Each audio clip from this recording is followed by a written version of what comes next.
Монографијата за Светлана Антоновска, македонската челична дама, промовирана денес во Штип.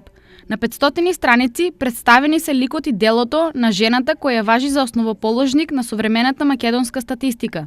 Незиниот живот и работен век ги истражувал и собрал во една книга Незиниот роден син. Процесот навистина не беше лесен, затоа што секој нов ден беше запознавање на нов податок, доаѓање до нова информација. Не секогаш сите врати на институциите беа отворени, не секогаш можеше да се најде живи сведоци за сите случувања.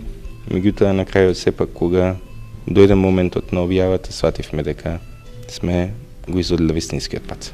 Антоновска била раководител на Македонскиот завод за статистика во времето на Југославија, а по осамостојувањето и на Заводот за статистика на Република Македонија. Воведе огромен број на новини, на промени, на методологии во работење на статистика.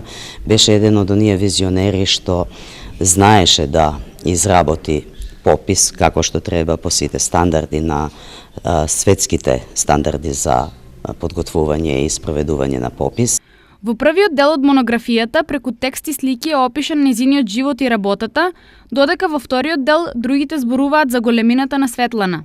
Тоа се мислења, тоа се сеќавања, тоа се искази на луѓе кои што живееле со неа, кои што знаеле што работела, не само од Македонија, туку многу пошироко, и би ми било навистина задоволство да се оваа книга види, бидејќи не само што е монографија, не само што е приказна за еден живот низ фотографии, низ текст, низ тие сеќавања, туку е една поука како треба да живее и да се биде човек.